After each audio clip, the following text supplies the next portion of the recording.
వాస్తవంగా జనాలు కూడా మంత్రులు కావచ్చు, ముఖ్యమంత్రి కావచ్చు, లక్షల జీతాలు తీసుకుంటూ ప్రయోజనం తీసుకుంటూ ప్రజల కోసం పనిచేస్తున్న మరి పాత్రికేయులకు ఎలాంటి గౌరవవేతనం ఇవ్వకపోవడం అనేది చాలా విచారకరమైనది. గ్రామాల్లో వివిధ రకాల పథకాలతోటి బీజేపీ జిల్లా మహాసభకు ఇచ్చేసినటువంటి జిల్లా అధ్యక్ష మరియు ప్రధాన కార్యదర్శి మరియు జిల్లా కమిటీ మరియు జిల్లాలో ఉన్నటువంటి జర్నలిస్ట్ అందరికీ జై బీజేపీ జర్నలిస్ట్ ఐక్యత. Thank you. విషయం జర్నలిస్టులు వాళ్ళకు కావాల్సిన హక్కులు ప్రధానంగా విద్య, వైద్యం, అక్రిడేషన్ కార్డులు, ఇళ్ల స్థలాలు, వీటన్నిటికీ ప్రతిసారి ఒక జర్నలిస్టుగా నేను ప్రతిసారి పెద్దపల్లి జిల్లాలో మేము అనేక సందర్భాలుగా జిల్లా కలెక్టర్ గారికి, మా డిపిఆర్ గారికి అనేక సందర్భాలు మేము విధుల పత్రాలు ఇవ్వడం జరిగింది. గతంలో కూడా మేము ఆగస్టులో శ్రీధర్ బాబు గారు కూడా మేము బీజేపీ సభకు విచ్చేసి వారు కూడా మేము విధుల పత్రాలు ఇవ్వడం జరిగింది. అయ్యా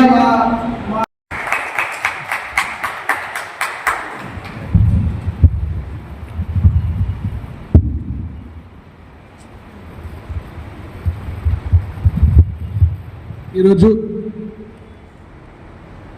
ఎంతో ఒక శుభదినంగానే పరిగణలోకి తీసుకోవాలి.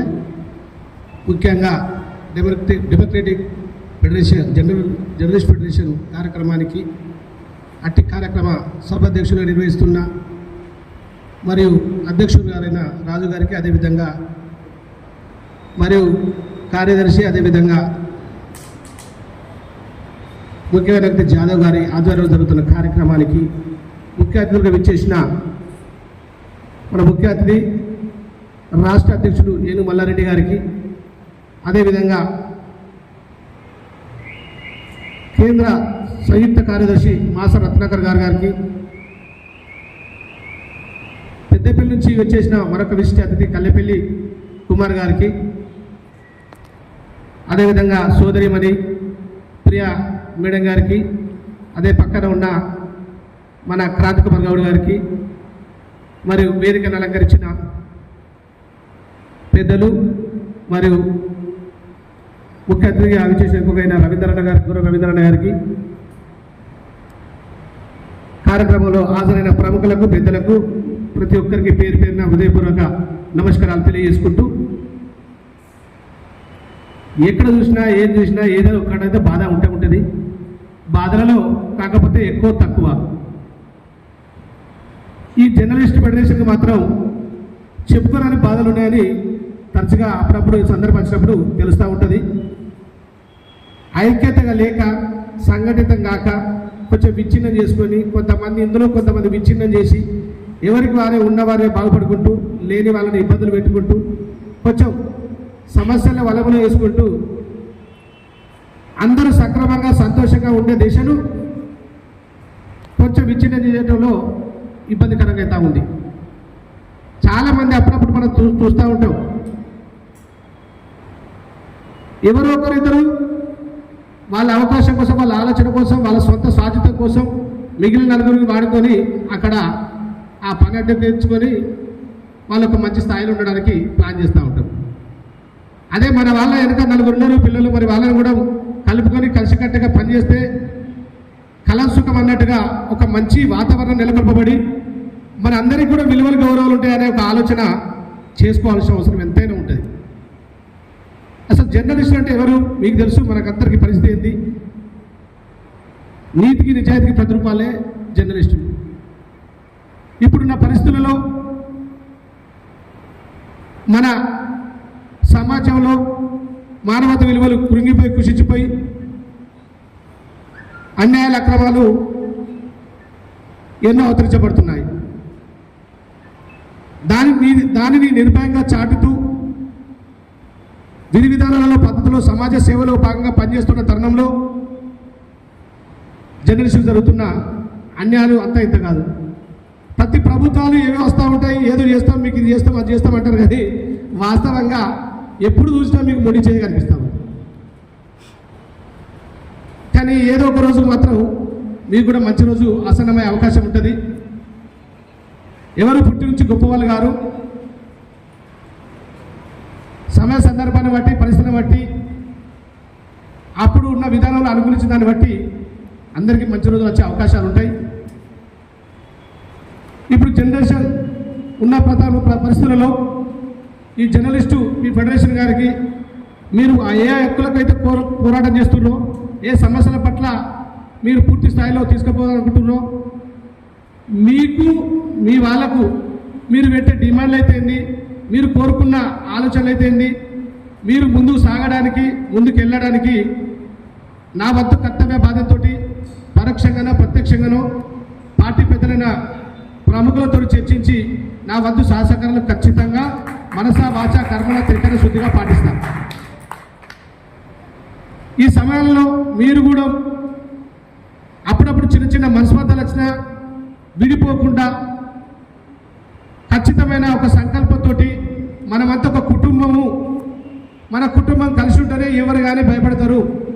మీరెవరో దురుసుగా పోయి ప్రవర్తించి భయపడించాల్సిన అవసరం లేదు.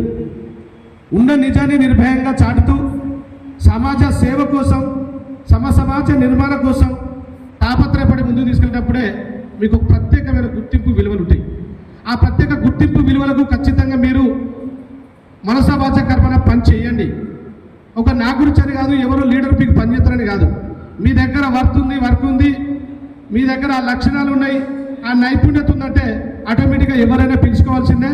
అరే ఈ విధానం ఉన్న వ్యక్తులు, ఈ ఫెడరేషన్ జర్నలిస్టులకు సంబంధించిన వాళ్ళు, వీళ్ళు బాగా పనిచేయగలుగుతున్నారు, వీళ్ళు మన గురించి బాగా నీట్గా ఉన్నది వీళ్ళని ఏదో రకంగా మనం వాళ్ళకు మంచి కోరి వాళ్ళకు మంచి శ్రేష్కరం చూపిస్తే కొంచెం మాకు ఇంత ఓలగోలు లాభం అవుతారంటే చూసే విధానం ఉన్న వ్యక్తులు ప్రజాప్రతినిధులు.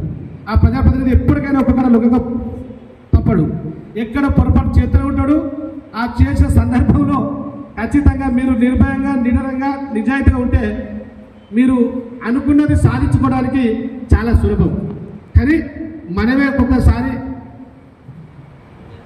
అప్పుడప్పుడు అనుకోని సమయంలో, సందర్భంలో, పరిస్థితుల వల్ల దిగజారి చిన్న స్థాయికి పోయే వరకు మళ్ళీ ఇంతే కదా, వీళ్ళది ఏముంది పోయి అనే ఆలోచన అప్పుడప్పుడు ప్రజాప్రతినిధులకు తరస్తమవుతుంది. ప్రజాప్రతినిధులు ఎట్లున్నారో చూసుడు కదా, ఏమన్నా స్వార్థమే, ఎవరు చూసినా స్వార్థమే. ఏది ఎవరు ఎట్లా లొంగ తీసుకోవాలి, ఏ సిడి చేసుకోవాలి, ఏది సంపాదించుకోవాలి, ఎట్లా ఉండాలంటే అదే నడుస్తూ ఉంది. దానిలా కొంచెం మన వంతు ఒక మానవ జీవితాన్ని మనం పొందుతున్నాం, మానవ జీవితాన్ని అనుభవిస్తున్నాం. కాబట్టి దానికి సరి అయిన విధానాన్ని కనీసానికి కొత్త సమాజ సేవ కోసం మన వంతు కర్తవ్య బాధ్యతతో పనిచేస్తే రేపు రాబోయే భవిష్యత్తులకు మంచి పునాది ఇచ్చినట్టు ఉంటుంది. ఏదేమైనా రాబోయే కాలంలో భవిష్యత్తులో మీరు అనుకున్న కోరికలు కానీ, కోరుకున్న విధానాలు కానీ, మీకు ఏదైనా డిమాండ్స్ కానీ అంతలో కొంచెం సాధ్యమైనంత వరకు సహకరిస్తానని మీ డెమోక్రటిక్ మన జర్నలిస్ట్ ఫెడరేషన్ వారికి మరొక్కసారి ధన్యవాదాలు తెలియజేసుకుంటూ, ఇంత మంచి కార్యక్రమంలో పాలు పంచుకునే భాగ్యం కల్పించినందుకు మన జాదవ్ గారికి మరియు రాజు గారికి, మరియు విచ్చేసిన ప్రముఖులకు, పెద్దలకు, గౌరవనీయులకు, బుద్ధిమంతులకు, తెలియబంధులకు అందరికీ మరొక్కసారి పేరు పైన ధన్యవాదాలు తెలియజేసుకుంటూ, జై జర్నలిజం, జై హింద్. ప్రజలను చైతన్యపరుస్తూ ప్రజల పక్షాన ఉండి ప్రతిపక్షంగా ప్రజల సమస్యలను ప్రభుత్వానికి తీసుకుపోయే దిశగా ప్రయాణించేదే జర్నలిజం. నేను విద్యార్థి దశలో ఉన్నప్పుడు ఉన్న జర్నలిజానికి ఇప్పుడున్న జర్నలిజానికి దాదాపు 200% వ్యత్యాసం వస్తుంది. ఇవాళ ఆ క్రమంలో ఆ రోజుల లోపల ఒక వార్త వచ్చిందంటే ఆ వార్తకి మళ్ళీ నెక్స్ట్ ఏం జరుగుతుందో అని చెప్పి ఒక ఆందోళనకరమైన విషయం కనబడుతున్న ప్రజలు. అలాంటి జర్నలిజం అనేది ఇప్పుడు దాదాపు దూరమయ్యే పరిస్థితి కనబడతా ఉంది. ఇవాళ తెలంగాణ ఉద్యమంలో ఇవాళ కరీంనగర్ జిల్లాకి మీకు తెలియదు కాదు, కరీంనగర్ జిల్లాకి ఒక ఉద్యమ చరిత్ర ఉంది. ఇలా రాష్ట్రం లోపల కరీంనగర్ లోపల ఉన్న ఉద్యమ చైతన్యము మరెక్కడ లేదు. ఇవాళ 1969 ఉద్యమం దృష్టిలో పెట్టుకొని జగిత్యాల జైత్రయాత్రను మొదలు పెట్టుకొని ఇవాళ తెలంగాణ సాధించే వరకు ఇవాళ పాత్రికేయులు కీలక పాత్ర పోషించారని చెప్పడం జరుగుతూ ఉంది. తెలంగాణ ఉద్యమంలో కానీ జగిత్యాల జైత్రయాత్రలో కానీ ఇవాళ ఆ వైపుకు ఉద్యమం జరిగిందంటే ఇవాళ జర్నలిస్టుల పాత్ర అది విశేషంగా దాన్ని వర్ణించాల్సిన అవసరం లేని పరిస్థితుల్లో కూడా ఇవాళ అంతా దాన్ని చెప్పుకోవడానికి నాకు మాట రావట్లేదు. ఇవాళ ఏదైతే తెలంగాణ ఉద్యమంలో ఇక్కడ ఉన్న మల్లన్న కావచ్చు, జాదవ్ అన్న కావచ్చు, మరి అదేవిధంగా ఇక్కడ రత్నాకరణ అయితే దాదాపు తిరిగి ఆయన సొంత ఆస్తులను కూడగొట్టుకున్నాడు. ఇవాళ దాదాపు తెలంగాణ ఉద్యమంలో నాతో సహా పాల్గొని తెలంగాణ వస్తే ప్రజలు బాగుపడతారు, విద్య వైద్యం ఉచితంగా వస్తుంది. ఇవాళ ప్రజలకి ఏదైతే తెలంగాణ ప్రభుత్వము ఒక కాలు దృష్టి పెట్టుకుని నిధులు నియామకాలని చెప్పి వాళ్ళ ప్రభుత్వం ప్రజల్ని మోసం చేసి వాళ్ళ గద్దెనెక్కే లోపల చిన్నగా ఇవాళ సకల జనుల సమ్మెను మొదలుకొని ప్రతి కులం నుండి వచ్చి తెలంగాణ వస్తే బతుకులు బాగుపడతాయని చెప్పి పోరాటం చేసే పరిస్థితి లోపల ఇవాళ ఆ చైతన్యం తీసుకొచ్చింది జర్నలిస్టులు మరి కళాకారులు. ఇవాళ కళాకారులు జర్నలిస్టులు లేకపోతే తెలంగాణ ఉద్యమం లేదు. అందులో భాగంగా ఆర్టీసీ బస్కపయ్య నైచేలేగా, నేను ఆర్టీసీ ఉద్యోగం కాబట్టి చెప్తా ఉన్నా, బస్కపయ్య నైచేలేగా అంటేనే ఉద్యమం జరిగింది. అలాంటి ఉద్యమకారులకి తెలంగాణ లోపల గుర్తింపు లేదు. ఇవాళ కేసులు అవుతా ఉన్నాయి, ఇవాళ ఇబ్బంది పడతా ఉన్నాం. ఇవాళ ప్రజలతో కూడుకున్న తెలంగాణ రాలని చెప్పి ప్రజలందరికీ అర్థమైంది. మరి అదే దిశలో కూడా ఇప్పుడు మళ్ళీ సరే ఎంతో కొంత ఈ ప్రభుత్వము కాంగ్రెస్ ప్రభుత్వం ఇవాళ విద్యా వైద్యం మీద గౌరవ ముఖ్యమంత్రి గారు ఒక విధానాన్ని కనబరుస్తూ ఉన్నారు. ఇవాళ ఆదివాసుల పక్షాన ఎంతో కొంత రాష్ట్రం నుండి కొద్దిగా చేతులతో ప్రయత్నం జరుగుతూ ఉంది. మరి అదేవిధంగా ఇవాళ జర్నలిస్ట్ సమస్యలు కూడా చాలా సమస్యలు ముందుకు వచ్చినాయి. వాటి మీద గౌరవ ముఖ్యమంత్రి గారి దృష్టికి ఖచ్చితంగా మా పక్షాన కానీ గౌరవ మంత్రివర్యులు శ్రీధరబాబు కానీ మళ్ళీ ఇక్కడ ఉన్న లోకల్లో ఎవరున్న మంత్రివర్యులకి మా పక్షాన మా లెటర్ ప్యాడ్ మీద మీ సమస్యలను ఖచ్చితంగా మేము తీసుకుపోయే ప్రయత్నం చేస్తాం. అదేవిధంగా జర్నలిజం అనేది దాదాపు నేను విద్యార్థి దశలో ఉన్న జర్నలిజాన్ని మళ్ళీ ఇలా డెమోక్రటిక్ జర్నలిస్ట్ ఫెడరేషన్ ద్వారా మళ్ళీ నేను చూస్తానని చెప్పి అనుకుంటా ఉన్నా. మిత్రులారా, వాళ్ళ పెద్దపల్లి కానీ గోదావరి కానీ ఇదంతా చైతన్యమైన ప్రాంతం. అసలు కరీంనగర్ అంటేనే చైతన్యమైన ప్రాంతం. ఆ చైతన్యమైన ప్రాంతంలో ఇలా మిత్రుడు ఎప్పుడు పెద్దపల్లి జిల్లా అధ్యక్షులు మేము ఇలా 50% జీవో తెచ్చుకున్నామన్నా, మా జిల్లా నుంచి కలెక్టర్ గారి నుంచి జీవో తెచ్చుకున్నామంటే అది గర్వించాల్సిన అంశం అది. ఎందుకంటే ఇలా మనం ఎంతో కొంత పురోగతి సాధించుకున్నాము. జర్నలిజాన్ని బతికించే ప్రయత్నం లోపల ఆ జీవో తెచ్చుకున్నాము. మీకు ఖచ్చితంగా ఇట్లాంటి పోరాటం లోపల మీరు సాధించిన విజయంగా భావిస్తున్నాం. అదేవిధంగా మరి ఈ రాష్ట్ర ప్రభుత్వానికి వచ్చి దాదాపు 2.5 సంవత్సరాలు 3 సంవత్సరాలు కావస్తా ఉంది. మీరు అనుకున్న సమస్యల మీద ఇళ్ళ విషయాలే కానీ ఇలా విద్యా వైద్యం మీద కానీ ఇవాళ ఇంకా మెరుగైన జర్నలిస్టులు జరిగే అవకాశాలు వచ్చే అవకాశాల మీద ఇవాళ శ్రీరన్న గారు కూడా ఖచ్చితంగా గౌరవ ముఖ్యమంత్రి దృష్టికి తీసుకెళ్తారు, మరి గౌరవ శ్రీధరబాబు గారి దృష్టికి తీసుకెళ్తారు. మరి ఖచ్చితంగా బడుగు బలహీన వర్గాలతో పాటు ఇవాళ జర్నలిజం కూడా ఒక కుటుంబం అనుకొని చెప్పి మీ ప్రభుత్వంలో స్థానం కల్పించే విధంగా మీరు ప్రయత్నం చేయాలన్నా.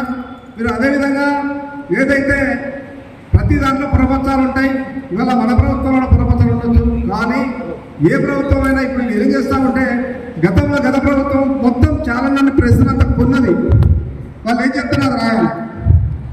ఇవాళ మరి అలాంటి స్వేచ్ఛ లేకుండా జర్నలిస్టులకు స్వేచ్ఛ లేకుండా ఇలా ప్రభుత్వాలు చేస్తే ప్రజల సమస్యలు మరి ప్రభుత్వానికి చేరే విధంగా ఉండవు. ఇవాళ ప్రభుత్వాలు ఏం చేయాలంటే ఈ జర్నలిజాన్ని ఏదైతే జర్నలిస్టులు రాసే వార్తల్ని ఖచ్చితంగా కొన్ని వార్తలు సేకరించాల్సిన అవసరం ఉంది. ప్రజల పక్షాన్ని నిలబడతారు జర్నలిస్టులు కాబట్టి మరి జర్నలిస్టులు రాసే వార్తల్ని వాస్తవాలు ఉంటాయి కనుక వాటిని ఖచ్చితంగా మీ ప్రభుత్వము పరిశీలించే ప్రయత్నం లోపల ఉండాలన్నా. మరి దాని విషయంగా మేము ఖచ్చితంగా ఏదైతే జర్నలిస్టు సంబంధించి జర్నలిస్ట్ సంక్షేమ విషయం కాదు, ఏదే విషయానికైనా కానీ పోరాటాల్లో ఇలా తురుందుగా ముందుంటుంది. మీకు తెలిసిన విషయమే. ఇవాళ నిన్నగాక మొన్న ఒక అంశం జరిగిందన్న. ఛత్తీస్గఢ్లో దాదాపు ఒక సామాన్య మానవుడు ఆదివాసీ తీయతో తెలియదు గాను ఇవాళ బీజేపీ ప్రభుత్వం మీతో సహా మన ముఖ్యమంత్రితో సహా అందరినీ అర్థం నచ్చలేట్లు అని చెప్పి ముద్రలేస్తూ ఉన్నారు. మరి ఇలా మనుషులని చంపే హక్కు ఎవరిచ్చిరన్నా? అది కాదు. ఇలా ప్రభుత్వంలో మాట్లాడే ఇలా ముఖ్యమంత్రితో సహా అందరిని కూడా మాట్లాడుతూ ఉంటే ఇలా హింస జరుగుతుంది, హింసను ఖండిద్దామని చెప్తా ఉంటే మరి దాన్ని కాదు మేము ఖచ్చితంగా చంపేస్తామని చెప్పి మాట్లాడితే అది ఎంతవరకు సమంజసము? అలాంటివి దృష్టిలో పెట్టుకుని తెలంగాణ రాష్ట్రం లోపల ఖచ్చితంగా అందరికీ ప్రభుత్వం హక్కులు చేసుకునే ప్రయత్నం ఉంది. ఒకటి ప్రభుత్వాన్ని కూడా మేము ఆశిస్తాము. ఏదంటే ఏ విషయంలో అంటే ఇవాళ విద్యా వైద్యం మీద గౌరవ ముఖ్యమంత్రి గారు, ఎందుకంటే ఇప్పుడు ఇంటిగ్రేటెడ్ స్కూల్ జిల్లా కోటి పెడతా ఉన్నాడు. 25 కోట్లు 250 కోట్లు ఆ కోట్లు పెట్టి ఇవాళ ఆ ప్రభుత్వం అంటే ఎస్సీ ఎస్టీ బీసీ అన్నట్టు అందరూ ఒకటే కులంగా పెట్టి ఇవాళ విద్యను అందించే ప్రయత్నం చేస్తూ ఉన్నారు. హాస్పిటల్ అయితే రక్షణ జరుగుతూ ఉంది. మరి అదేవిధంగా ఇక్కడ మీ జర్నలిస్టుల మిత్రులకు మేము కూడా ఒక అప్పీల్ చేసేది ఏంటంటే మారుమూల ప్రాంతంలో ఇప్పుడు కూడా గత ప్రభుత్వము పోడు వ్యవసాయం సంబంధించిన భూములకి ఎక్కడ కూడా పట్టాలు ఇవ్వలేదు. ఒకవేళ ఇస్తే గిన ఉన్న పట్టాలు చూసుకొని 2 ఎకరాలు ఉంటే 20 గుంటలు 5 గుంటలు ఇలా ఇవ్వడం జరిగింది.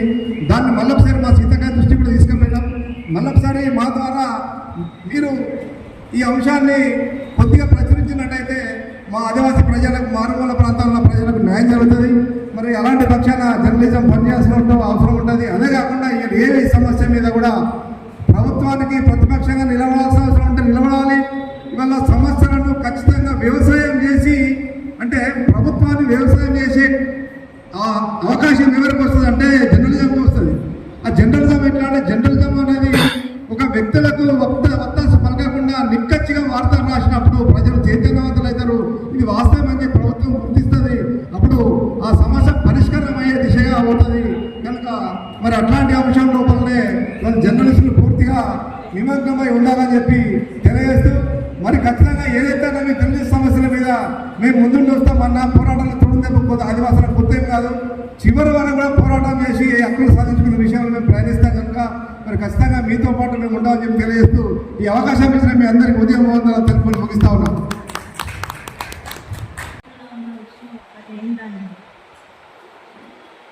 ఒక విషయం ఏంటంటే నిజాయితీగా ఉండడం ఒకటి, లంచాలు లేకుండా జీతాలు రాకుండా పనిచేసేది ఒకే ఒక జర్నలిస్ట్ మాత్రమే.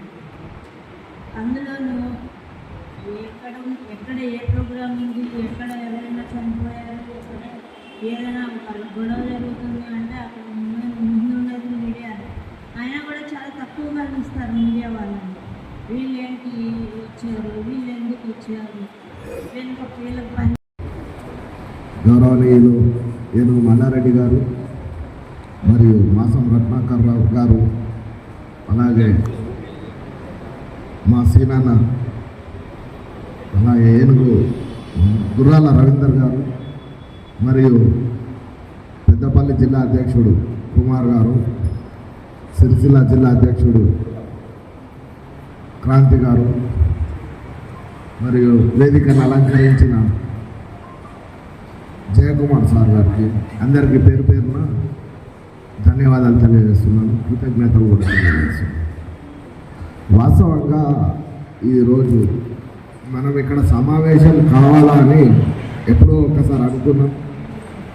దాన్ని నాయకుడి మాటనే వేదవాక్కుగా స్వీకరించి ఈరోజు ఈ సమావేశాన్ని ఏర్పాటు చేసిన తమ్ముడు గంగరాజు గారికి ప్రత్యేక ధన్యవాదాలు తెలియజేస్తున్నాను. ఎందుకంటే నాయకుడి మాట చాలా స్ఫూర్తిదాయకం. నాయకుడు ఒకసారి ఎక్కడైనా కానీ ఒక మాట మాట్లాడిందంటే దాన్ని తూచా చెప్పకుండా ఆచరణలో పెట్టాల్సిన అవసరం ఉంటుంది. ఎందుకంటే నాయకుడు అనేవాడు మనకేదో సుపీరియర్ కాదు. నేను నాయకత్వం వహిస్తున్నా అంటే దాని అర్థం ఏంటిదంటే నేను మీకు సేవకుడిగా పనిచేస్తున్నా అని ప్రతి నాయకుడు గుర్తించుకోవాల్సిన అవసరం ఉంటుంది. అలాగే ఈ నాయకత్వం కూడా అదే స్ఫూర్తితోటి ముందుకెళ్తుందని మీ అందరికీ ఈ సందర్భంగా తెలియజేస్తున్నాను. ఒకప్పుడు డీజేఎఫ్ అనేది ఏదైతే ఉండేనో ఏకపక్ష నిర్ణయాలతో పోతున్నదన్న ఆలోచనతో ఎంతో మానసిక వేదనకు గురి అవుతూ తనలో తాను వేదన చెందుతూ ఏమి చేయలేని పరిస్థితులలో మేము అంతా అయ్యో మా చేతులు ఏం లేదు కదా అనుకుంటున్న సందర్భంలో మొట్టమొదట మా డైనమిక్ హీరో ఉన్నాడు, రాలేదు వాళ్ళ ఆయన శ్రీనివాస్ అని, జాడి శ్రీనివాస్ అని మొట్టమొదట తిరుగుబాటు మొదలుపెట్టిండు. నేనేం తక్కువ నువ్వేం ఎక్కువ అంటని మొట్టమొదట ప్రశ్నించి ఆ ప్రశ్నని ప్రతి సభ్యుడిలో రెగ్గెత్తించి వాస్తవంగా జర్నలిజం అంటే ఏంటిది, అసలు జర్నలిస్టు సంఘాలు ఏం పని చేయాలి, నాయకత్వానికి ఉన్న పరిధి ఏంటిదని మొట్టమొదట తెలియజేసిన వ్యక్తులు వారు. జయకుమార్ గారు కూడా అందులో ఒక వన్ ఆఫ్ ద పార్ట్.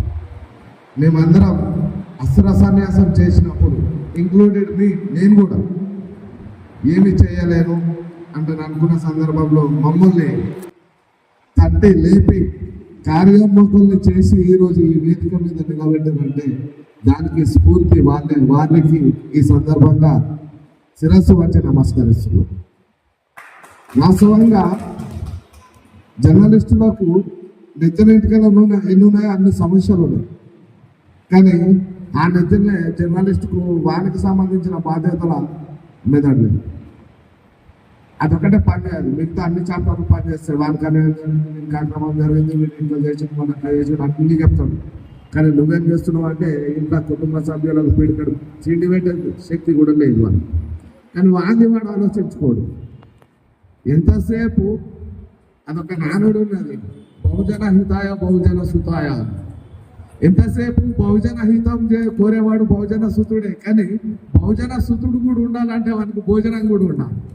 అది లేకపోతే వేస్టే. ఇండైరెక్ట్గా మీకు అదే చెప్తున్నా, విన్నారా?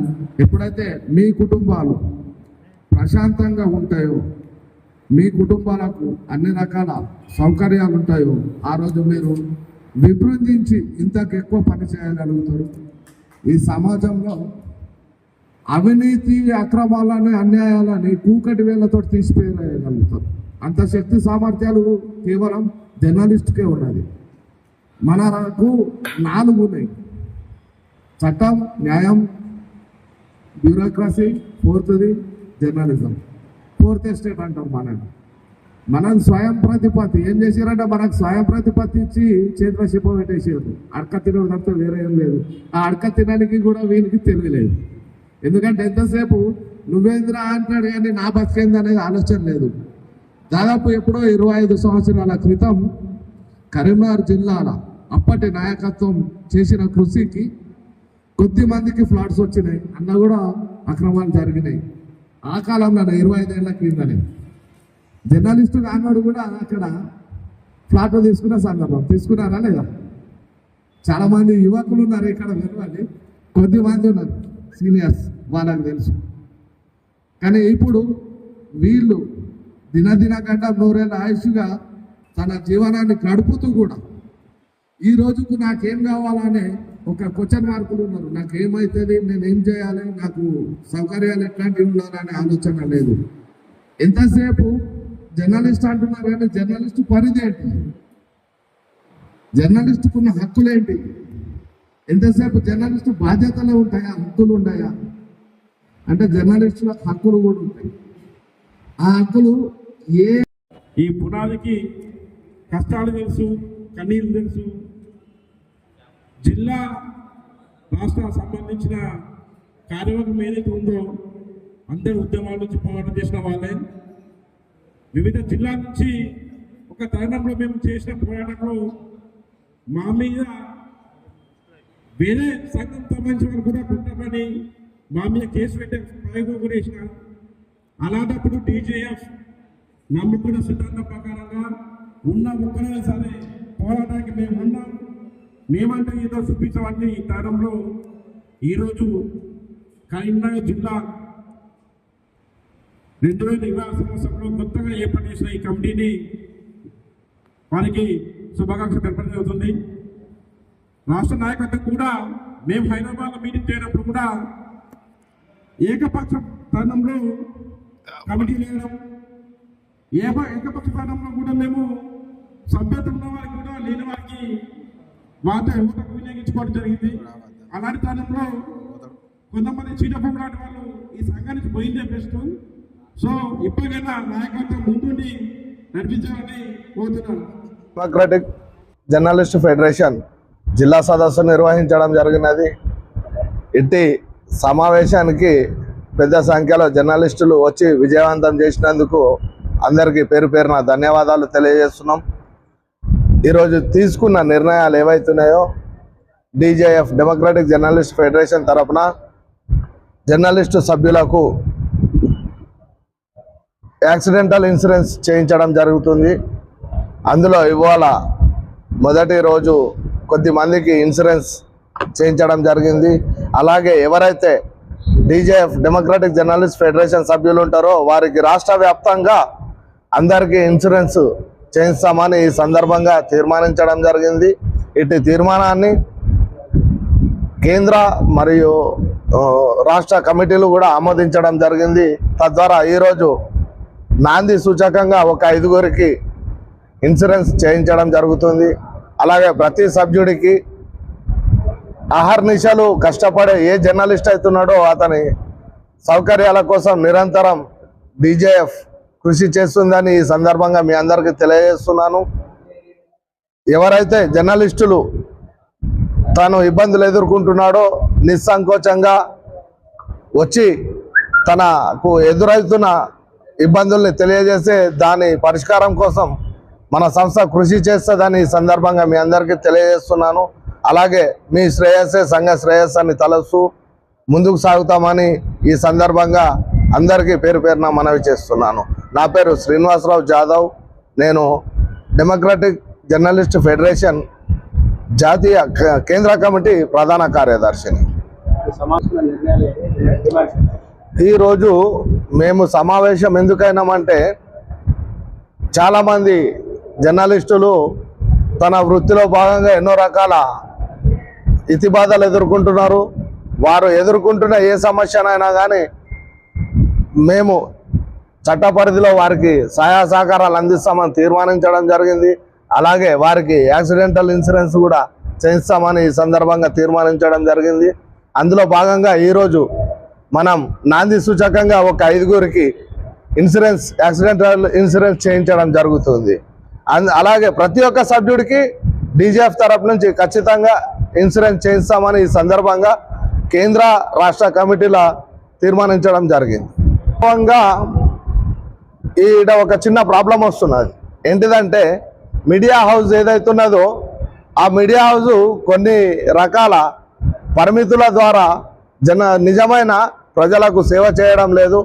ఆ మీడియా హౌజులు తీసుకున్న నిర్ణయానికి అనుకూలంగానే జర్నలిస్టు పనిచేయాల్సిన అవసరం ఉన్నది. అలాగే చేస్తున్నాడు కూడా. ఎవరైతే జీతం తీసుకొని పనిచేస్తాడో ఆయన జర్నలిస్టు కాదు. జనహితం కోరేవాడే జర్నలిస్టు అని మేము నమ్మినాం, ఆచరిస్తున్నాం, ఆచరింప చేస్తాం కూడా. ఎందుకు అంటే జనహితం లేకపోతే జర్నలిజమే లేదు. జర్నలిజం అంటేనే పర్యాయ పదం జనహితం. అట్లాంటిది నేను వేరే వాళ్ళ దగ్గర నౌకరీ చేస్తూ డబ్బులు తీసుకుంటూ వాళ్ళు చెప్పిన పనులు చేస్తూ నేను జర్నలిస్టుని ఎట్లా అవుతా అని ప్రతి ఒక్క జర్నలిస్టు తనను తాను ప్రశ్నించుకోవాల్సిన అవసరం ఉన్నది. తద్వారా రాజ్యాంగం మనం కల్పించిన 4th ఎస్టేట్ అంటారు. మన జర్నలిస్టులను అందరినీ 4th ఎస్టేట్ అంటారు. దాని అర్థం ఏంటిదంటే మనం స్వయం ప్రతిపత్తి గల ఒక వ్యవస్థ మనది. స్వయం ప్రతిపత్తి గల వ్యవస్థ మనం ఎవరో మనని కమాండ్ చేస్తే మనం పని చేయాల్సిన అవసరం లేదని ఈ సందర్భంగా తెలియజేస్తున్నాను. మల్లారెడ్డి డెమోక్రటిక్ జర్నలిస్ట్ ఫెడరేషన్ రాష్ట్ర అధ్యక్షుడిగా 2021 నుంచి కొనసాగుతూ మధ్యాహ్న కొన్ని శక్తులు చేపట్టి తప్పుకొని మళ్ళీ పునర్వ్యవస్థీకరణలో భాగంగా కొత్తగా రాష్ట్ర అధ్యక్షుని ఎన్నికైన సందర్భంలో మొదటగా పెద్దపల్లి జిల్లా శాఖ మహాసభ జరుపుకోవడం జరిగింది. 2వ సభ ఇవాళ కరీంనగర్లో విజయవంతం చేసుకున్న సందర్భంలో జిల్లా కమిటీకి ప్రధానంగా ప్రత్యేక కృతజ్ఞతలు తెలియజేస్తున్నాను. డెమోక్రటిక్ జర్నలిస్ట్ ఫెడరేషన్ ప్రధానంగా ఇవాళ రాష్ట్ర ప్రభుత్వానికి డిమాండ్స్ కొన్ని పెట్టడం జరుగుతుంది. అందులో ప్రధానమైంది జర్నలిస్టులందరికీ కూడా 2 పడకల గదిని నిర్మించి ఇవ్వాల్సిన బాధ్యత మీ పైన ఉన్నదనేది చెప్పక తప్పదు. ఎందుకంటే మా చిన్న మీడియా